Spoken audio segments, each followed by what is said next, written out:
Hello, hello, et bien voilà cette petite vidéo pour te montrer qu'on peut avoir un raisonnement qui est différent et que ton raisonnement a un rôle crucial. Donc je te disais dans la newsletter, eh bien tiens, si tu veux savoir quel est l'impact de l'intelligence artificielle sur ton secteur ou sur ton rôle, tu peux très bien effectivement aller, bon moi je suis ici dans Gemini, mais je pourrais aussi aller dans ChatGPT et lui demander, c'est quoi l'impact de l'intelligence artificielle sur, bon voilà, ici j'ai pris un exemple, les PME belges qui sont actives dans le manufacturing et l'industrie. Tu pourras même aller plus dans le détail. Mais il va te donner des choses qui sont, voilà, ma foi, justes, mais qui ne sont pas, même s'il donne des exemples concrets, ce ne sera pas des choses qui sont très, très intéressantes. On restera dans le générique. Là, tu vas me dire, oui, mais Gaël, t'as pas mis assez de détails, tu nous dis toujours, et c'est vrai qu'il faut mettre beaucoup plus de détails. Je peux mettre beaucoup plus de détails. Je pourrais, tout à fait lui dire, tu es un expert en intelligence artificielle générative, et tu connais tous les modèles de langage comme les GPT, Gemini, Claude, Lama, etc. Tu as également une expertise dans la gestion d'une PME active dans l'industrie et le manufacturing. Tu connais les challenges liés à ça. Tout ce qui est potentiellement sourcing des matériaux, gestion des équipes. Et ta tâche est de me donner les impacts concrets de l'IA générative sur les PME belges actives dans l'industrie dans le but de diminuer le time to market de manière significative. Bon, c'est un exemple, c'est juste pour te montrer qu'on peut effectivement donner plus de détails, que c'est un prompt encore relativement court, mais que je lui demande plus de détails. Et effectivement, il va être plus précis. Il y aura la conception, le prototypage, il y aura l'amélioration de la chaîne d'approvisionnement. Donc ce sont des choses qu'il avait si évoquées lors du prompt précédent. En tout cas, il n'avait pas donné autant de détails. Communication, collaboration, la maintenance prédictive, et également des exemples concrets et qui sont plus détaillés que ce qu'il avait fait. Il va également me donner quelques conseils pour les PME. Ok, là tu te dis pas mal. Peut-être, mais ce qui est encore plus intéressant, c'est pas de partir de ça, c'est de partir d'autre chose. Et par exemple, un raisonnement que moi j'ai, hop, il s'est mis à la fin. J'ai, et tu as certainement énormément de sources qui parlent de ton secteur, qui parlent de ton métier. Si tu regardes ce que font les Deloitte, McKinsey, Boston Consulting Group, ils écrivent énormément d'articles. Et donc ici, par exemple, je lui ai donné 3 articles qui avaient été écrits par McKinsey, par Google, par Deloitte, sur vraiment l'impact de l'intelligence artificielle et l'intelligence artificielle générative sur tout ce qui était secteur industriel et manufacturier. Et donc, ce que je lui pose comme question, rien à voir avec les cas d'usage, qui est en fait de façon ultime la réponse que je veux avoir, mais je vais procéder par étapes. Et je vais lui dire, eh bien, première étape, examine les 3 articles ci-joints. Donc, ce que je veux, c'est que tu me donnes tous les éléments pertinents pour les entreprises de ce secteur par rapport aux articles qui sont donnés. Donc là, je ne lui demande pas d'aller dans son énorme base de données qui a derrière Gemini dans ce cas-ci, mais je lui demande vraiment d'analyser ces trois études spécifiques. Alors, pourquoi j'utilise Gemini ici et pas ChatGPT? Bon, déjà, parce qu'en termes de réponse, Gemini sera meilleur, mais il y a avant tout une raison qui est purement technique. C'est que si je mets ça dans ChatGPT, eh bien, il ne va pas tout lire parce qu'il n'a pas la mémoire pour lire ces 3 articles. Ces 3 articles sont à peu près 90 000 mots. Et ChatGPT, sa mémoire, c'est 90 000 mots. Tandis que Gemini, sa mémoire, c'est 1,5 million de mots. Donc, et puis, voilà, c'est la même chose que les constructeurs de voitures. Ils te disent que ta voiture peut aller jusqu'à 200 km/h. En fait, tu es contente quand on fait du 180, et ici, c'est la même chose. Donc, en fait, ChatGPT ne va juste pas avoir la mémoire pour analyser ces 3 articles. Et il ne va pas te le dire, évidemment. Donc, il ne va pas tout alimenter. Donc, là, il me dit, tiens, ça, c'est les informations pertinentes pour les entreprises de ce secteur. Il me met toute une série de choses, blablabla, voilà. Il me met tout ça, très intéressant, merci. Puis je lui dis, tiens, dans les 3 articles, est-ce qu'il y a des exemples concrets de cas d'usage d'intelligence artificielle générative pour ces entreprises, hein? Est-ce qu'il y a des challenges spécifiques qui sont évoqués, si oui, lesquels? Est-ce qu'il y a des propositions concrètes pour implémenter ces techniques ou ces nouvelles technologies dans les entreprises? Et puis, il me répond, tiens, voilà les exemples concrets. Donc, il me donne toute une série d'exemples concrets comme la conception, détection des défauts, maintenance prédictive, création de contenu, traduction, service à la clientèle. Donc, c'est toute une série de choses qui n'étaient pas dans les 2 prompts précédents que je t'ai montrés. Il me parle des défis, la qualité des données, les coûts des calculs, confidentialité.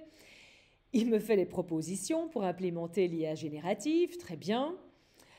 Donc voilà, là en fait ce que j'ai vraiment fait, c'est que j'ai demandé à ce système d'intelligence artificielle de se baser sur toute une série de mots que je lui ai donnés, qui sont ces 3 études au départ. Et donc j'ai fait en sorte que dans sa mémoire à court terme de Gemini, il ait tous ces mots, hein. Donc tous les mots qu'il me met ici dans ses réponses, ils sont là et donc ils sont très frais si tu veux dans la technologie de Gemini, hein, ou dans le suivi, ce qui fait qu'il va bien les avoir en mémoire. Et ensuite, disons que je suis une entreprise qui est dans le secteur automobile, et plus particulièrement dans le secteur des équipementiers automobiles. Là, je vais demander à Gemini de dire « mais c'est quoi tes connaissances sur ce secteur ?» Donc là, je ne fais plus appel à ces 3 études de départ, mais je lui demande ses connaissances par rapport à cette énorme base de données. Donc je lui dis « mais c'est quoi tes connaissances de ce secteur-là » Alors voilà, il me dit, tiens, mes connaissances, et plus spécifiquement sur les équipementiers automobiles, eh bien, voilà les tendances du marché, éclairage intelligent, miniaturisation, éclairage.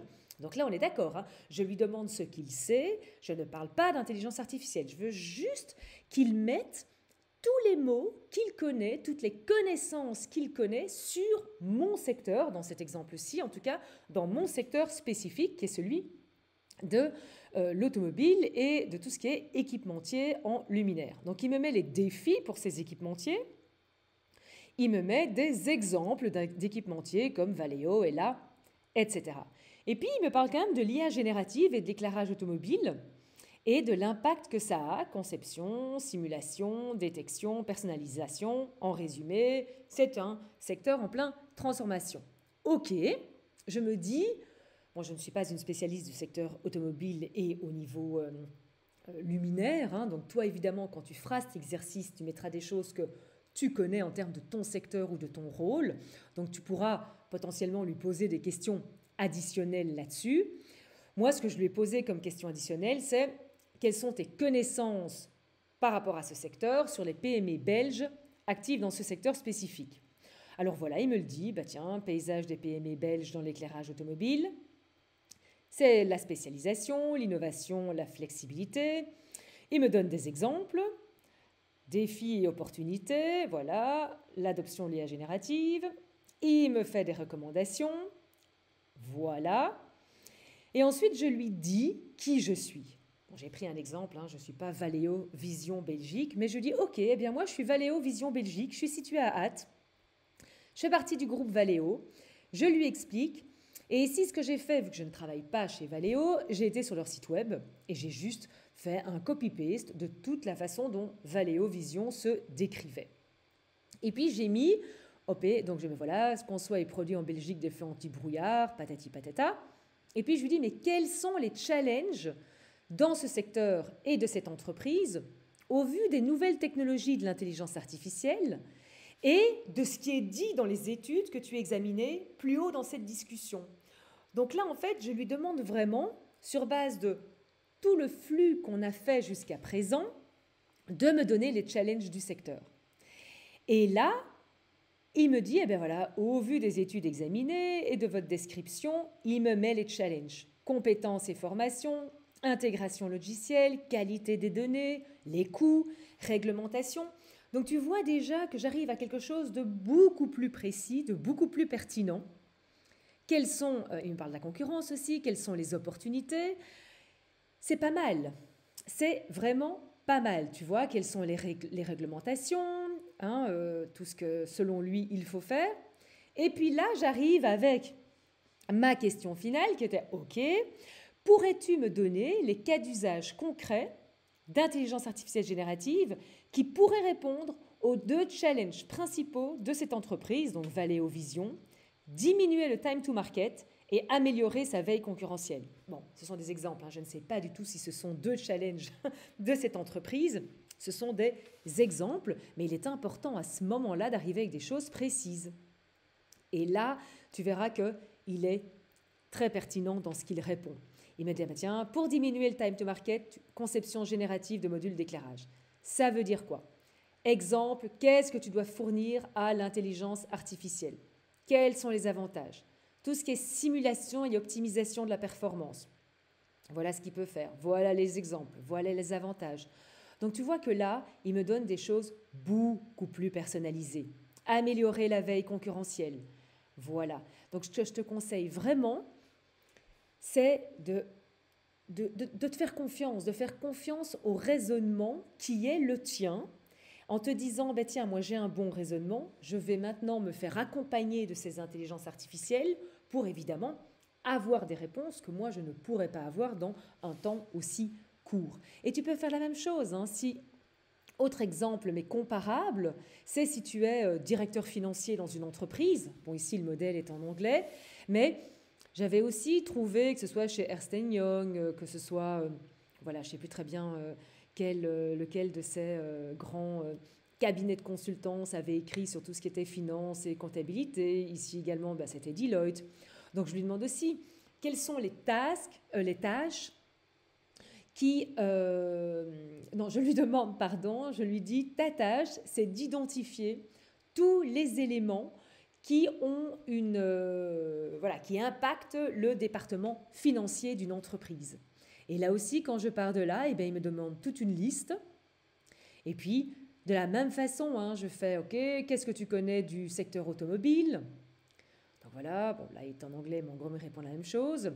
Et puis je dis, je suis le directeur financier de Valeo Vision Belgique, voilà qui je suis, et je lui pose la question, c'est quoi les cas d'usage d'intelligence artificielle générative concrets que je pourrais implémenter en tant que directeur financier de mon entreprise, sachant que mon objectif, c'est de réduire ce temps très important que je passe tous les mois à adapter les mêmes rapports. C'est toujours un exemple, hein, toi. Tu as peut-être d'autres challenges. Mais dans ce cas-là, il va également me donner des choses qui sont beaucoup plus pertinentes.